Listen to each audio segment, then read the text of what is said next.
poner aquí. Kelvin, puedes comenzar. Sí, ya está grabando, ¿cierto? Correcto.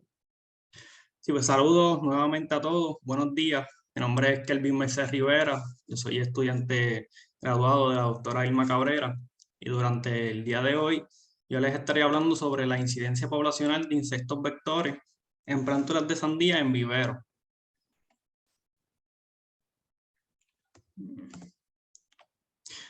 Antes de seguir continuando, quiero agradecerle al Instituto Nacional de Alimentos y Agricultura del Departamento de Agricultura de los Estados Unidos por estar financiando el proyecto H516, el cual está titulado Enhancing Management of Watermelon Vine Decline, a Multidisciplinary Approach. Como forma de introducción, mi investigación de tesis está basada en la evaluación de la incidencia de moscas blancas y otros vectores en el cultivo de la sandía en la región sur de Puerto Rico. Uno de los objetivos de mi investigación es la evaluación de estos vectores, pero a nivel de vivero, que es la presentación, ¿verdad?, que les estaré dando durante el día de hoy. Entonces, entre las moscas blancas, la que más comúnmente ocasiona daño en los cultivos de sandía, a esta se le conoce como Bemisia tabaci complex, biotipo B. Esto debido ya que está asociado con la transmisión de un virus, entiéndase un potivirus, conocido como la marchitis súbita de la sandía. En Puerto Rico se observó por primera vez esta enfermedad en el año 2005 en fincas comerciales de sandía, por lo que el monitorear estas plagas y conocer cómo se encuentran, ¿verdad?, los vectores es de suma importancia, comenzarlas desde etapas principios, desde vivero. Esto le va a ayudar a los agricultores a obtener qué tenemos, cuánto tenemos y así saber desde antes de realizar el trasplante hacia el campo cómo se encuentra la incidencia de tanto mosca blanca y otros vectores. Mis objetivos realizados en esta investigación fueron el monitoreo de vectores mediante el uso de trampas amarillas, sticky traps, en estructuras de viveros de productores de sandía. Cuando digo estructuras de vivero es porque hubo un vivero que era cerrado y hubo otro vivero que era abierto. Luego, la identificación de los vectores que caían en las trampitas que yo colocaba. Y por último, la evaluación de los incrementos de estos vectores en ambos viveros. Como ya sabemos, Bemisia tabaci complex, biotipo B, este es el insecto principal que transmite la marchitis súbita de la sandía. Entonces, ¿cómo adquiere, ¿verdad?, el virus? Pues adquirido mediante plantas ya previamente infectadas y luego lo transmite hacia plantas sanas. Esto por medio de su aparato bucal. Debemos conocer que sí, el virus es semipersistente, por lo cual este virus se mantiene muy poco tiempo en ese aparato bucal. Y a nivel de plántula es difícil de detectar este virus. Por lo tanto, si no podemos detectar el virus en etapas tempranas, en etapas de vivero de plántula, pues debemos de tratar de disminuir esa población y cuando vayamos a hacer el trasplante, llevar las plantas hacia el campo con la menor cantidad posible de, en este caso, Bemisia tabaci. Algunos de los daños que causa la mosca blanca pudieran ser la clorosis en las hojas, la marchitis, y en altas infestaciones pudiera causar la muerte en las plantas. Algunos otros vectores, debido a la capacidad de que de igual forma transmiten virus, se estuvo evaluando las poblaciones de otros vectores como lo son los trípidos y los áfidos. Dentro de los más que abundan, y el más que yo he encontrado es Thrips palmi. Este está asociado al Watermelon Silver Bottle Virus, que aunque este virus no está reportado en Puerto Rico, es de suma importancia conocer cómo se encuentra esa población desde, ¿verdad?, etapas también de vivero. Y a nivel de vivero, por el momento, no se ha encontrado la presencia de áfidos, aunque se tuvo en cuenta ya que, ¿verdad?, son vectores. Algunos de los daños causados por Thrips palmi son las lesiones en el embed de la hoja y bejuco, el enanismo y el estancamiento de estas plantas, y la disminución en la producción y la calidad de los frutos. Los materiales y métodos que se llevaron a cabo. Por lo tanto, durante 5 semanas se llevó a cabo el muestreo de la mosca blanca y de trípido en 2 viveros en Santa Isabel. En cada vivero semanalmente se colocaban 5 trampas amarillas, Olson Products, de tamaño 5x3, a nivel de las plántulas. Entonces, en el primer vivero, que es el cual, ¿verdad? El vivero 1, este vivero vamos a tomar en cuenta que es el vivero cerrado. En este vivero se colocaron al azar trampas. Y durante las semanas que se estuvo muestreando, que se estuvo colocando trampas, los híbridos presentes fueron los siguientes: La Joya, Wildcard, Snowmass, Gold Coast, Capitán, Essence, Riverside y Shoreline. Mientras que en el segundo vivero, el vivero el cual era abierto, de igual forma se colocaron trampas al azar y los híbridos presentes durante las semanas que se estuvo evaluando fueron Starbright y Riverside. A pesar de que en ambos viveros habían diferentes híbridos y en diferentes semanas, lo que se evaluó fue la población total de los vectores y no la población total de los vectores por cada híbrido. Luego se evaluó, ¿verdad? Y se identificaron las especies de los vectores y se contabilizó la incidencia de los mismos. Para poder realizar esto se utilizaron las facilidades del Laboratorio de Entomología de la Estación Experimental Agrícola en Juana Díaz. Los resultados que obtuvimos para el primer vivero, para Bemisia tabaci. Podemos observar que hubo una diferencia altamente significativa entre las 5 semanas, en donde la primera semana fue la que marcó la de mayor incidencia y podemos observar que la semana segunda y quinta fueron las que marcaron la de menor incidencia. Además, estas dos no hubo diferencia significativa entre ellas. Vamos a observar la segunda y la quinta semana. También en la semana tercera y cuarta no hubo diferencia significativa entre estas dos.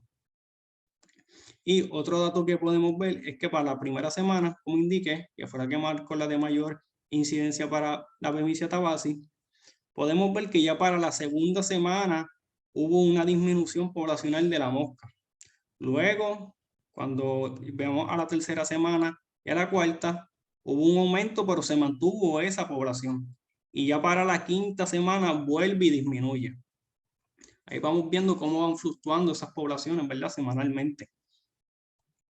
Ya en el segundo vivero, de igual forma, hubo diferencia altamente significativa entre las 5 semanas, en donde la semana cuarta y quinta fueron las que marcaron la de mayor incidencia para mosca blanca. Y estas dos no hubo diferencia significativa entre ellas. Vemos que para las semanas primera, segunda y tercera fueron las que marcaron la de menor incidencia. Y si vemos la semana segunda y tercera, en la segunda fue la que marcó la de menor incidencia comparado con la tercera. De igual forma podemos ver cómo semanalmente esa población iba aumentando, en donde en la cuarta ya estaba, ¿verdad?, bastante diferente que la primera, segunda y tercera, y en la quinta se mantuvo. Los resultados para Thrips palmi en el primer vivero, volvemos el vivero que es cerrado. Los resultados nos indican que hubo diferencia altamente significativa entre las semanas, en donde la quinta semana fue la que marcó la de mayor incidencia para Thrips palmi. Y vemos que la primera semana fue la que marcó la de menor incidencia. Además vemos que la semana tercera y cuarta no hubo diferencia significativa entre ellas. Si vamos observando semana tras semana, tenemos que la primera semana, ¿verdad?, fue la que tuvo menor incidencia, luego fue subiendo, luego ya en la tercera subió bastante, se mantuvo en la cuarta y volvió y subió en la quinta. Así que vamos viendo que esa población sí iba subiendo semanalmente. Y en el segundo vivero, entiéndase, ¿verdad?, el vivero abierto, los resultados nos dicen que hubo diferencia altamente significativa para la semana 4 respecto hacia la semana primera, segunda, tercera y quinta, en donde la cuarta semana fue la que marcó la de mayor incidencia para Thrips palmi, y la primera semana, segunda semana, tercera y quinta semana fueron las que marcaron la de menor incidencia. Y esta semana, la primera, segunda, tercera y quinta, no hubo diferencia significativa entre ellas. Así que, ¿verdad? Con los datos obtenidos podemos ver que en un periodo corto, entiéndase 5 semanas, podemos ver esas diferencias de incidencia en estos vectores. Además, también podemos ver la diferencia de incidencia en cada uno de los viveros, en el vivero abierto y en el vivero cerrado. Por lo tanto, las incidencias para Bemisia tabaci y Trius palmi, que fueron los que se estuvo evaluando, pudieran estar variando, ¿verdad? Por varias razones. La estructura de los viveros. Hubo un vivero, el primer vivero, que era un vivero cerrado, y el vivero abierto. Por lo tanto, en viveros cerrados, donde no se tenga un mesh adecuado, se puede observar un aumento en la incidencia de estos vectores, como pudimos ver para el caso de Trius palmi. Mientras que en el vivero abierto, en el caso de mosca blanca, se observa en el transcurso de la semana cómo esa población va subiendo. Por lo tanto, las técnicas de muestreo que fue llevada a cabo, el uso de trampas amarillas semanalmente, según los resultados que nosotros obtuvimos, sí es efectivo para evaluar ese incremento de la población de los vectores en cada uno de los viveros semanalmente. Por lo tanto, el colocar trampas amarillas entre 5 a 9 pies de bandejas de propagación sí es efectivo para la toma de estos datos. Manera de conclusión, podemos concluir que sí, el uso de trampas amarillas semanalmente, como vimos en las gráficas, nos ayuda a conocer cómo se encuentran esas poblaciones. Por lo tanto, nos ayuda a conocer qué tenemos y cuánto tenemos. Y si vamos viendo semanalmente, ¿verdad? Vamos contando semanalmente qué hay. Además, observamos cómo un vivero cerrado, si se maneja adecuadamente, puede permitir la disminución de mosca blanca si se actúa de manera inmediata. Como pudimos ver en la primera gráfica, que la primera barra marcaba la de mayor incidencia para mosca blanca y ya en la segunda semana hubo una disminución bastante marcada para mosca blanca. Contrario con el segundo vivero, el vivero que fue abierto, vemos cómo se mantiene y va aumentando esa población de mosca blanca en el transcurso de la semana. Por lo tanto, el uso de monitoreo les ayudará a los agricultores a obtener información de cómo se encuentran las poblaciones de estos vectores y hay que actuar rápidamente, ¿verdad? Si tenemos una alta incidencia, se actúa rápido y llevamos a cabo algún tipo de manejo. Algunas de las recomendaciones es tener estructura cerrada, ya que esta nos permite bajar las poblaciones si se actúa de manera adecuadamente y rápidamente. Como ¿verdad? Vemos el caso nuevamente de la primera gráfica, la primera barra y la segunda barra, entiéndase la primera y segunda semana. Además, el colocar mallas de menor que 0.19 milímetros sí ayudan a disminuir las poblaciones de Bemisia. Esto según la literatura. Y además, según la literatura, se recomienda el uso de mallas tipo Bogbet 123, Bogbet 85, Econet S y No-Trips para la disminución tanto de mosca blanca como de trípido. Por lo tanto, el uso de trampas amarillas, vuelvo y repito, sí es una buena técnica para detectar rápidamente los vectores de los virus. Pero el leer estas trampas deben de realizarse en no más de una semana. ¿Por qué? Porque queremos ver, ¿verdad? De manera rápida y precisa qué tenemos, cuánto tenemos, para así saber qué aplicar. No podemos dejar que pase una semana luego y porque esas poblaciones van a seguir subiendo. Por lo que hay que actuar lo más rápido posible. Y cuando se vaya a realizar el trasplante, llevar esas plantas hacia el campo lo más sanas posible y con una menor cantidad de vectores.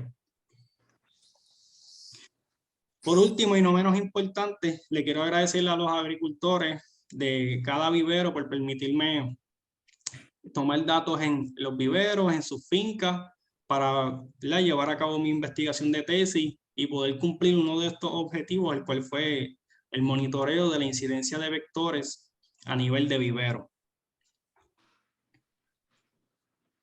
Aquí alguna referencia. Y de tener alguna duda o pregunta, pudieran ir escribiéndolas en el chat y al final se irán contestando. Gracias, Kelvin. Excelente. Muy buena información. Yo creo que mientras tanto, mientras lo que tú sacas entonces tu presentación y Irma pueda hacer la transición, como dice Kelvin, vamos a dejar las preguntas al final. Yo sé que hay buenas preguntas, creo que hay información muy buena que Kelvin presentó y la pueden escribir en el chat y al final entonces que Irma presente podemos entonces coger todas esas preguntas, ¿verdad? Y contestarlas. Por ahora pues le dejo entonces a Irma.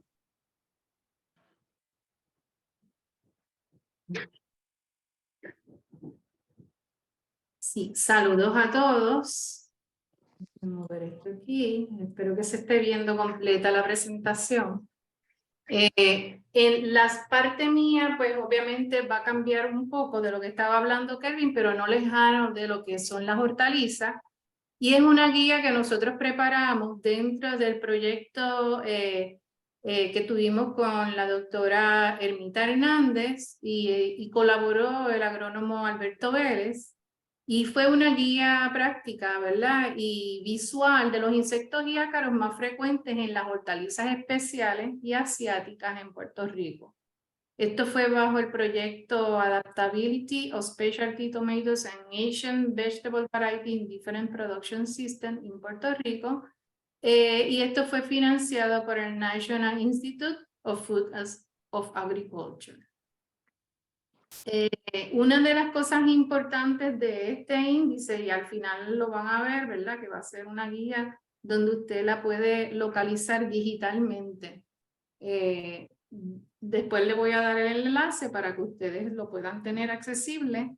Lo importante fue los cultivos que se utilizaron, que fueron cultivos buscando otras oportunidades para los agricultores de hortalizas. En esto estaba el bok choy, el edamame, el tomate cherry, pimiento dulce, el cebollín y la berenjena asiática. Y como pueden ver en el índice, por grupos de órdenes se acomodó los insectos que estuviesen ocasionando daño durante los estudios que estuvimos llevando a cabo en el campo. Por ejemplo, en el caso del bok choy, tuvimos a Phylotetra crucífera, donde, como observan en el visual, se puede ver el daño ocasionado por Phylotetra crucífera, que son estos orificios que se van marcando desde bien pequeñito y luego aparece, ¿verdad?, la hoja completamente con todos estos orificios. Phylotetra es bien pequeñito, pero le fascina esta crucífera.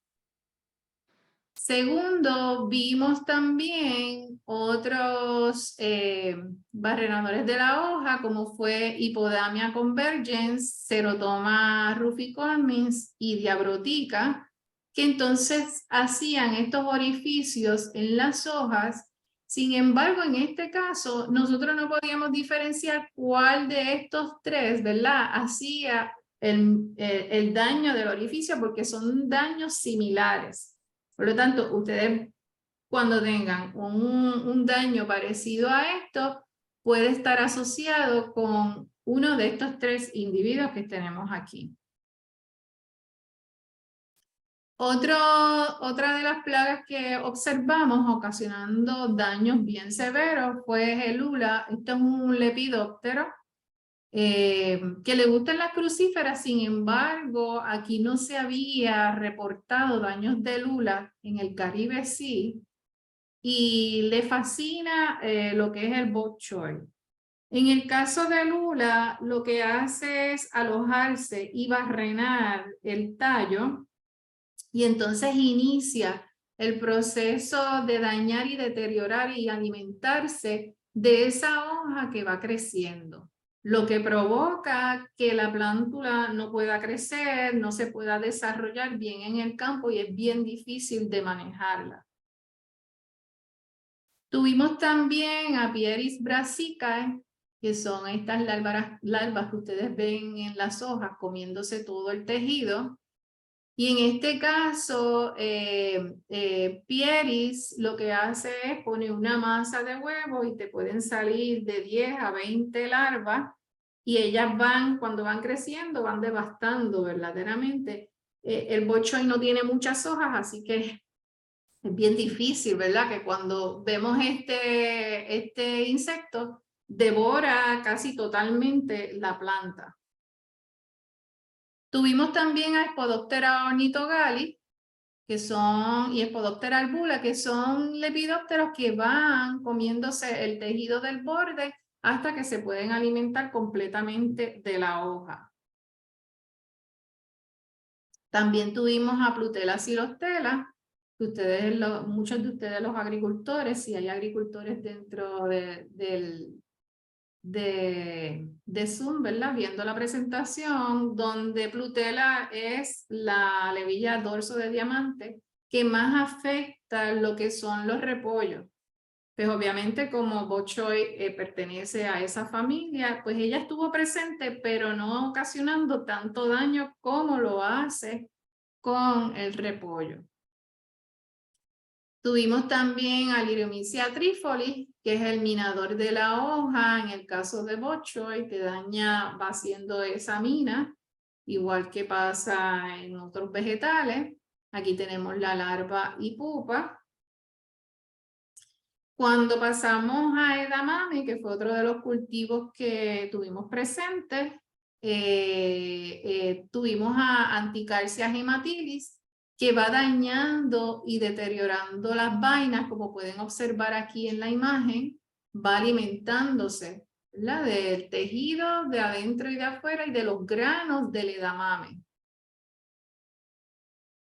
Tenemos también a otros dos lepidópteros, que es Spodoptera albula, y tenemos a Pseudoplusia includens, donde pues se va alimentando del tejido de la hoja, empieza a alimentarse del envés de la hoja y después se va alimentando de todo el resto de la hoja según el tamaño de la larva.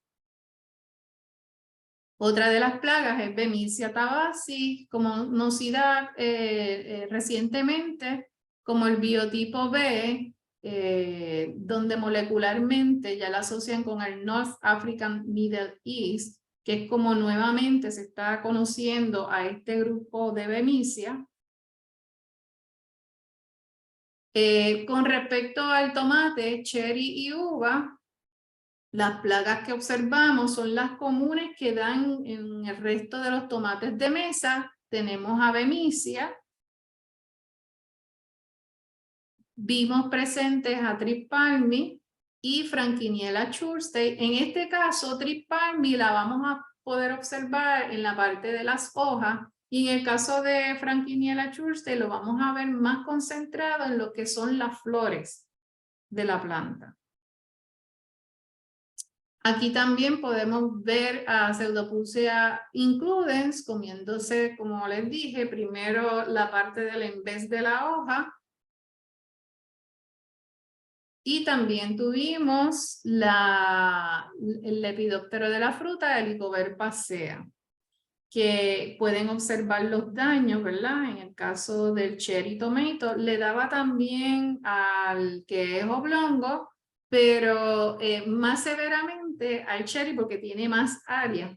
Y ustedes saben que en el caso de Helicobacter pacea, la larva se aloja adentro para poder desarrollarse y poder completar su ciclo biológico. En pimiento dulce, tuvimos a Polyphagotarsonemus latus, este es el ácaro del pimiento, que va a estar ocasionando este tipo de daño que ustedes observan en la imagen, donde la hoja se alarga, se deforma, y entonces uno puede pensar, ¿verdad? Que puede ser como un tipo de síntoma parecido a un virus. Y tiene que estar bien pendiente porque este ácaro es blanco, bastante hialino, ¿verdad? Y no es el ácaro común que ustedes están acostumbrados, que es un ácaro rojo más grande. Este es más pequeñito, más difícil de observar. Tiene que tener una una buena lupa para poderlo distinguir. También tuvimos a Podoptera ornithogalis haciendo orificios en las hojas y comiéndose parte de ellas. Cuando pasamos al cebollín, lo importante del cebollín es que esas hojas se mantengan, ¿verdad?, lo más saludable posible y sana, porque lo que se utiliza para la venta del cebollín son las hojas. En este caso tuvimos presencia de Triptabasi, donde este daño que ustedes ven en esta parte de arriba, que se ve el tejido blanquecino, es porque el insecto ha estado raspando el tejido y se queda decolorado el tejido. Entonces empieza a tornarse un color como plateado. Cuando ustedes ven la hoja de la cebolla, lo ven color plateado. ¿Dónde ustedes pueden localizar las ninfas en el caso del cebollín? Voy a darle para atrás para que vean. Aquí, cuando ustedes tienen el cebollín, tienen que abrir la parte de los tejidos y observar hacia adentro del tejido, porque las ninfas se alojan ahí. Ellas no van a estar caminando por todo el tejido, sino que se alojan aquí para protegerse. También tuvimos a Liriomyza trifoli, el minador de la hoja, en las hojas de cebollín. Como pueden ver, ¿verdad?, la mina alargándose y dañando el tejido, que esto es bien perjudicial para cuando es cebollín, porque se vende la hoja. En el caso de la cebolla, ya para el fruto, es diferente porque la hoja, aunque se daña, pero no te ocasiona, ¿verdad?, el que no puedas mercadear el producto. Aquí también pudimos observar a Spodoptera exigua, Spodoptera lepidóptero, se aloja dentro de la hoja de la cebolla. Ella hace un pequeñito orificio cuando está pequeñita y se va alojando dentro del tejido de la cebolla. Aquí si cortamos y abrimos la hojita de la cebolla, se puede observar la larva. Ella lleva todo su proceso, su ciclo de vida dentro. Ella se va comiendo el tejido hasta que deja esos orificios. Cuando usted ve esos orificios, ya hace rato, ¿verdad?, la larva de esta mariposa ha estado comiendo en la cebolla. Cuando pasamos a las berenjenas asiáticas, podemos observar tres trípidos diferentes que tuvimos en las berenjenas asiáticas. Tuvimos dos tipos de berenjenas, las que eran moradas o moradas más claras y las que son color verde. Y en ambos casos los tres trípidos estuvieron presentes, que fue Tripalmi, Franklinia occidental y Franklinia chulstein. El principal daño, que es un daño, aunque es cosmético, pero daña, ¿verdad?, a la fruta para mercadearla, y más este tipo de berenjena que es delgadita y flaquita. El daño es este que ustedes pueden ver, observar aquí, que es color marrón. Mientras está haciendo el proceso de alimentación, va rasgando ese tejido y el tejido se va tornando color marrón. No sé si pueden observar que lo estoy marcando aquí. Y usualmente se queda en la parte donde está agarrada la fruta, en esa parte apical. Los trípidos se quedan en esta área y por eso que usted, según el fruto va creciendo, usted va viendo, ¿verdad?, ya el daño observándose en la parte de afuera. En el caso de la berenjena asiática color verde, se puede ver estas cicatrices color marrón ocasionadas por estos trípidos. Podemos ver también que tuvimos Helicobacter pacea en las berenjenas asiáticas, donde hacen los orificios. En algunas de ellas se podían mantener dentro de la berenjena, pero en este caso no es tan severo como en las berenjenas más anchas, donde la larva se puede encontrar totalmente haciendo su ciclo de vida. Parte de la guía tiene información bien importante para ustedes, donde ustedes van a poder por cada cultivo ver entonces los diferentes insectos que pueden ocasionarle daño. Aquí está la explicación del daño y el manejo para cada uno, para cada cultivo. Tenemos para el bok choy, tenemos para lo que es edamame, para el cebollín, para la berenjena asiática, el tomate tipo cereza, ¿verdad? Los dos que estuvimos evaluando, el pimiento miniatura dulce. Y cómo ustedes pueden conseguir esta guía. Esta guía está disponible. Pueden copiar este enlace que están aquí o me pueden escribir a mi correo electrónico o pueden pedirle la información a la doctora Ermita Hernández. Ustedes tienen este enlace, abren ese enlace y ese enlace le va a llevar a la biblioteca del recinto de Mayagüez, donde están ubicadas otras guías y está esta guía digitalizada. Y ahí ustedes la pueden utilizar, pueden ir al campo, pueden observar, ¿verdad? Y comparar cuáles son los insectos que ustedes tienen. Si ustedes desean sembrar uno de estos cultivos, pues es bueno que ustedes tengan ya estas herramientas para que si ustedes vean cualquiera de estos insectos puedan manejarlos rápidamente. No sé si yo la puedo abrir aquí, voy a intentar, pero no me va a dejar. Sí, no me deja, tendría que hacerlo en el PowerPoint. Pero si le dan al enlace, el enlace le lleva directamente a la biblioteca del recinto de Mayagüez. Aquí, hasta aquí mi presentación. Si tienen preguntas, entonces le pueden hacer las preguntas tanto a Kelvin como a mí.